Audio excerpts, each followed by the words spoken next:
ժամանակին էլ երևի սեպտեմբեր կամ օգոստոս մեր որոշ գործընկերներ իշխանությունից ասել են, որ այդպիսի գործընկերներ ունենք, որոնք նաև արտահերթի մասին են խոսում եւ դա պետք է գնահատվի։ Մենք գնահատել ենք, որ դրա կարիքը չկա եւ ուրեմն գնում ենք հերթական ընտրությունների, խնդրում եմ ավելորդ ինտրիգներ չփնտրել, շտաբի ձևավորումը կապված է այն բանի հետ, որ առաջին անգամ իշխանությունը ուզում է առանց տարբեր հարցերում ցայտնոտների, շտապողականության ճիշտ կազմակերպի իր աշխատանքը եւ այդ որոշումը պայմանավորված է դրանով, որ եւ առհասարակ քաղաքական ուժը ամեն հաջորդ ընտրությունից հետո, ասենք օրինակ, առաջիկա ընտրությունը երբ է լինել, հունիսի 7, 8, 10, հաջորդ օրը կարող է ձևավորել հաջորդ ընտրությունների շտաբ եւ նախապատրաստվել ընտրություններին։ Բայց բոլոր մրցակիցներին հրաժեշտություն կարող է առաջանալ բացառումով։ Հարգելի գործընկերներ, կարող է, չգիտեմ, այնպիսի մի հատ աշխարհացունց իրավիճակ լինի, որ եւ դրանից ապահովագրված չի որևէ երկիր, բայց մենք գնում ենք հունիսի կայանալիք հերթական բոլոր մրցակիցներին հետևելով իրադարձություններին բոլորին կալանավորում եք ըստ էության։ Էլ ինչի է պետք շտաբ։ Էլ շտաբում է պետք, եթե բոլոր ուժեղ մրցակիցները արդեն միջև ընտրությունները հաստատ բանտում կլինեն։ Ես կարծում եմ ձեր հեգնանքը տեղին չէ եւ ձեր սարկազմը ընդհանրապես տեղին չէ, որովհետեւ մենք ապրում ենք իրավական պետությունում եւ բոլոր նրանք, ովքեր հանցանք են գործում, լինի դա ընդդիմություն, իշխանություն, հայտնում են համապատասխան տեղերում կամ հարուցվում են համապատասխան վարույթներ։ Մեր մեղավորությունը այդտեղ թերևս այն է, որ այնուամենայնիվ այդ համակարգերը այնպես արագ չեն բարեփոխվել եւ զարգացել, որպեսզի նմանատիպ գործերը իրենց ժամանակին, այսինքն ոչ թե ավարտվեն մի քանի տարում, այլ ավարտվեն ամիսների ընթացքում եւ նման խոսակցությունները իջիկ կլինեն։ Ազատ խոսքը դրանով է փակվում։ Կամ կալանավորվել է այս ընթացքում։ Ընդդիմության ներկայացուցիչներ խոսքի համար կալանավորվել են։ Իշխանության ներկայացուցիչը գրառման համար, հայտարարության համար։ Մենք խոսքի համար չենք կալանավորում եւ առհասարակ գործադիրը կալանավորելու որևէ գործառույթ չունի։ Իրավապահները կալանավորվում են համապատասխան քրեական օրենսգրքի համապատասխան հոդվածներով նկարագրված իրավիճակներում։ Մարդիկ ընդհանրապես կարծիք են հայտնել, պարոն Հարությունյան։ Հարգելի գործընկերներ, ես արդեն պատասխանեցի, էլի ես լինելով գործադիրի ներկայացուցիչ որակումներ չեմ տալու եւ դատական համակարգը կտա պատասխանները արդյոք այդտեղ այդ ամենը իրավաչափայեղը թե ոչ։ Պարոն Հարությունյան, ամեն հարցը եվրոպական նիստում եվրոպատգամավորն է։ Ներողություն, ես բոլոր հարցերին կպատասխանեմ։ Այս թեմայի որ առաջ, եթե չեմ սխալվում, հենց բյուջեի քննարկմանը զեկույցի ընթացքում Նիկոլ Փաշինյանն ասաց, որ ադրբեջանական կողմի հետ գրեթե ամենօրյա ռեժիմով արդեն կապ կա, քննարկումներ անդադար։ Ես կխնդրեի մանրամասնել, պարոն Հարությունյան, կոնկրետ ինչ օրակարգով են այս փուլում ադրբեջանական կողմի հետ այդ ինտենսիվ շփումները։ Ինտենսիվ շփումները բոլոր հարցերի շուրջ են եւ ես չգիտեմ կոնկրետ ինչ խոսակցություն է եղել այդ զեկույցի ժամանակ վարչապետի ընդհանուր դրանք վերաբերում են շատ տարբեր հարցերի, ասենք օրինակ սահմանազատման, սահմանագծման օրակարգով պարոն Գրիգորյանն է իր ուղղությամբ աշխատում, արտաքին գործերի նախարարությունը համապատասխան իրենց օրակարգով աշխատում, անվտանգության խորհուրդը եւ Արմեն Գրիգորյանը իր գործընկերոջ հետ է աշխատում, կլինեն հումանիտար հարցեր, մնացած բոլոր հարցերը,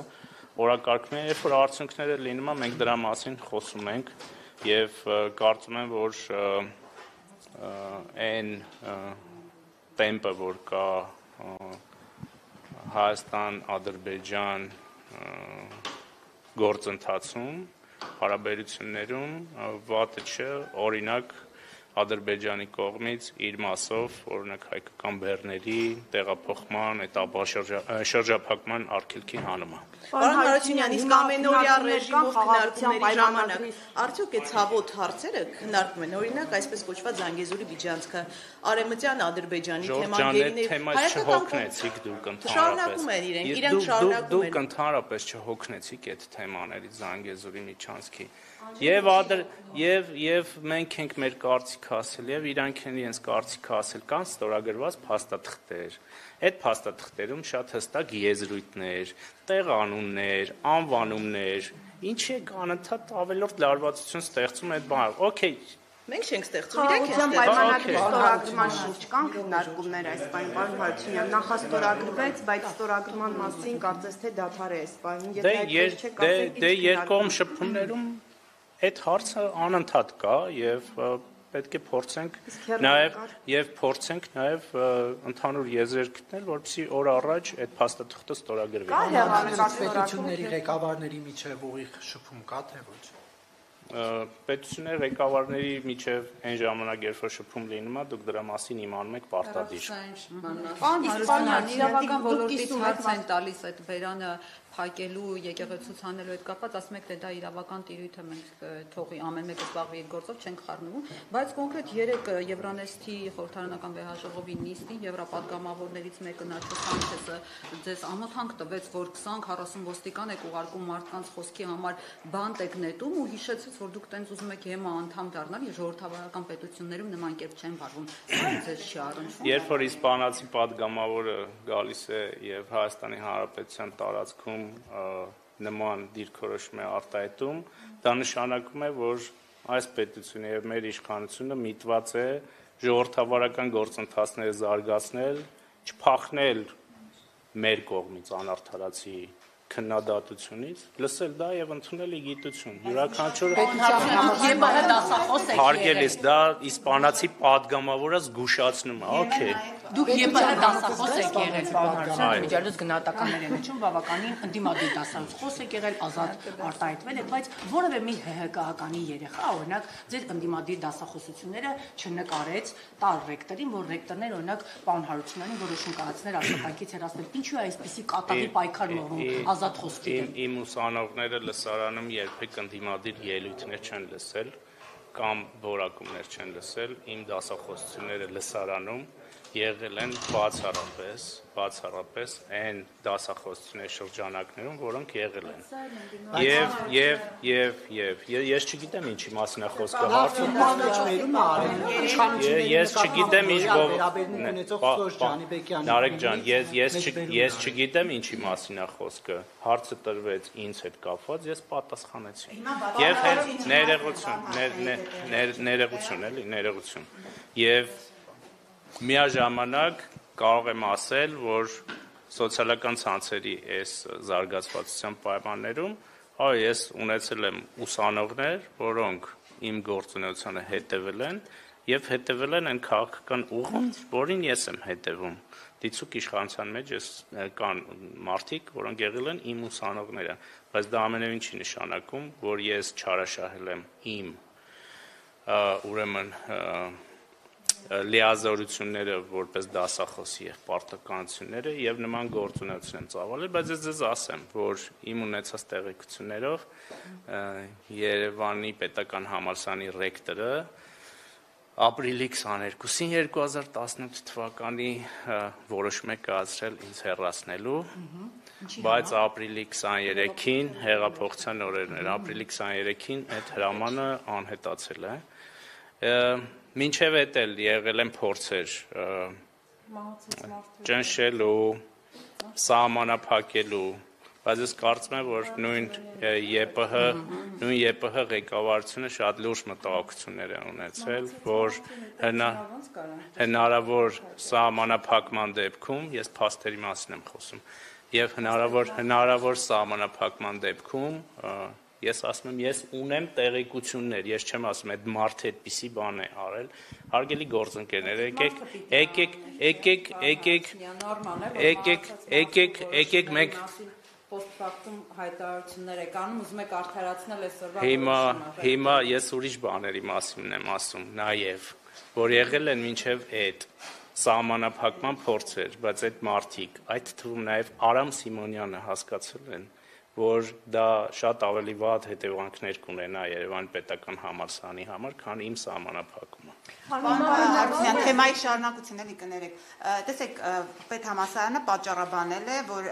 դասախոսը ազատվել է աշխատանքից իր պահվածքի համար, եւ արդեն բացահայտվել է դասախոսը։ Ես քանի որ թեմային բանոց չեմ։ Ես հասկանում եմ, ես այդ չեմ ասում, թեմայի մասին չեմ ասում, եւ քանի որ շատ հաճախ լրագրողները հարց տալուց իրականությունը խեղաթյուրում են եւ փաստը չեն ներկայացնում այնպիսին, ինչպիսին կա, ես զերծ կմնամ մինչև թեմայի ուսումնասիրությունը այդ հարցին պատասխանեմ։ Ես պարզապես այդ օրինակով Ես պատասխանեցի։ Այո, պահվածքի համար են Հայրաքելական եկեղեցու հետևորդ եք։ Այո։ Կնքվել եք եկեղեցում 91 թվականին, երբ որ ձեզանից ոչ մեկ երևի կնքված չի եղել։ Պարոն Հարությունյան, հովանավանքի հատեղել եմ ծնված օրվանից, նո հենց ծնվել եմ, բայց բանը եկեղեցու հետ կապված այս աշխարհը ես տեսնում եմ, որ դուք էլ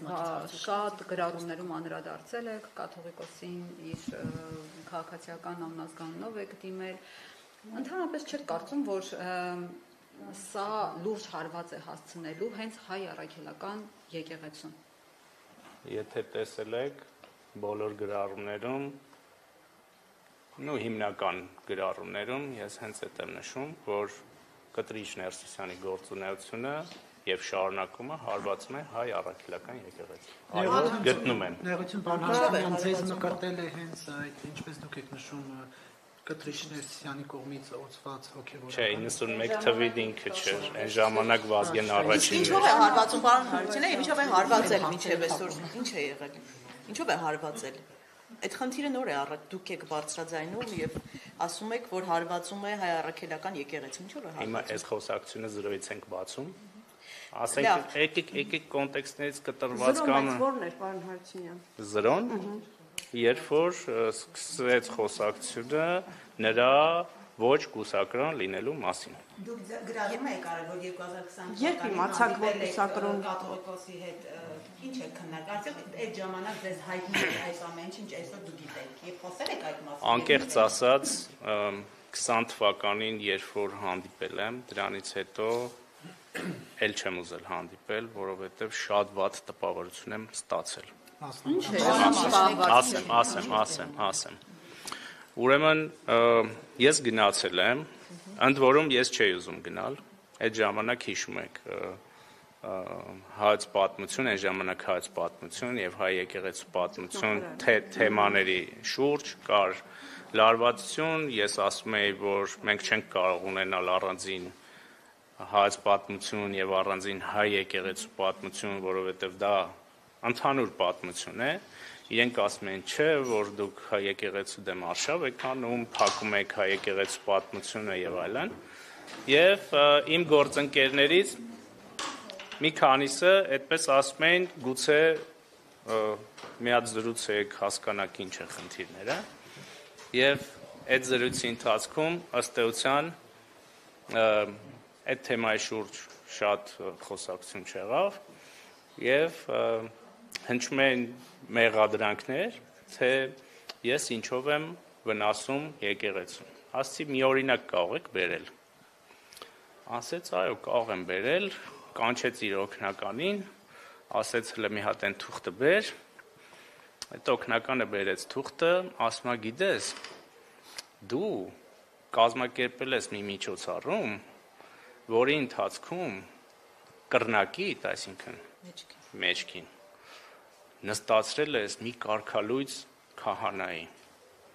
ասում եմ մեղա քեզ Տեր Աստված, ես ոչ մի կարգալույծ քահանա չեմ ճանաչում, հոգևորական, ասում է չէ, ճանաչում ես, դու կազմակերպել ես, ասում եմ իսկ կա ապացույց որևէ, որ ես այդպիսի բան եմ արել, ցուցադրում եմ մի նկար, որտեղ Գանե Աբրահամյանի ակումբ 3 էր, չէ, հոդված 3-ում ինձ եւ Սուրեն Պապիկյանին, որը այն ժամանակ ՏԿ նախարար էր, հրավիրել են, չեմ հիշում արդեն ինչ թեմայով քննարկման, վերաբերում էր հանրակրթությանը, նստացրել են առաջի շարք եւ ում վրա ինքը ցույց է տալիս, նստած է հետևի շարքում, մի տեղ, որը կապ չունի ոչ ինձ հետ, ոչ Սուրեն Պապիկյանի, ասում եմ դու միջոցառում ես կազմակերպել եւ այսպիսի շարան եւ այս մարտիկ, այս բարքերով, այս ստով, այս կեղծիքով այն ժամանակ նախարար Արայիկ Հարությունյանի շուրջ ստեղծում էր մթնոլորտ եւ ուներ պապկա, որի մեջ դրված էր այդ կեղծիքը եւ այդ կեղծիքով ինքը սրբազաններին, մյուս հոգեվորականներին կերակրում էր։ Էս է եղել իմ Ես եղավ Հրայր Թովմասյանի գրիչը Նույնիսկ ներկայացրեցիք, մտածեցինք այդ ինչ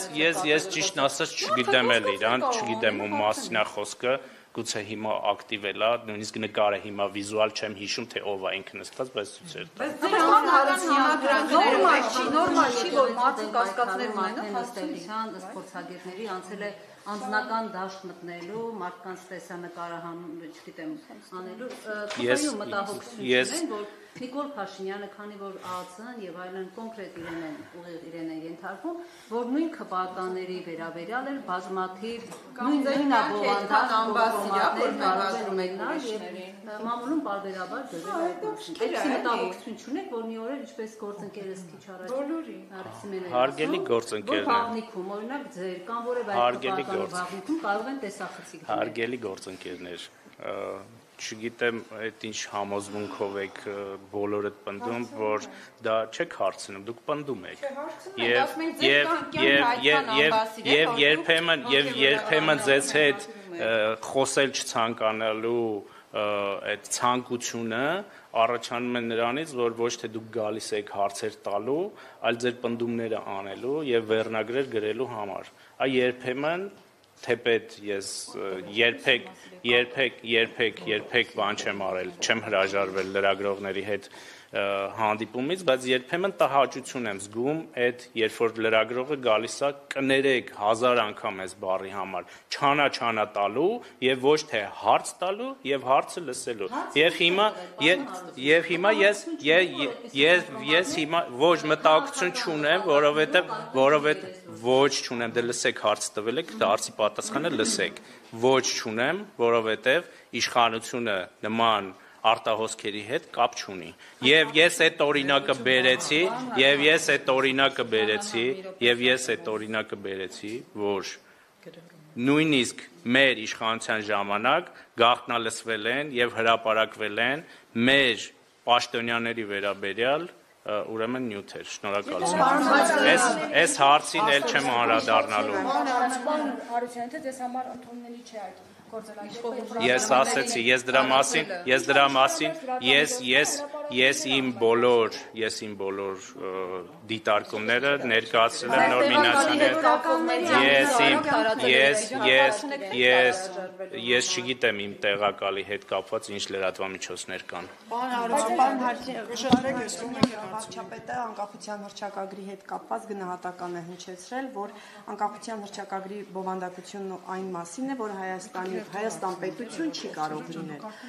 Կիսում եք այս գնահատականը, նաև անկախության հռչակագրի իր ուղերձներում կա այս մեկնաբանությունը։ Այո, կիսում եմ։ Կասեք հռչակագրի կոնկրետ որ դրույթներում է դա արտացոլվում, պարոն Հարություն։ Դե հարցին էլ չեք պատասխանում, ասում եք հարցերին պատասխանում եմ, բայց հարցերին էլ չեք պատասխանում։ Ես չլսեցի,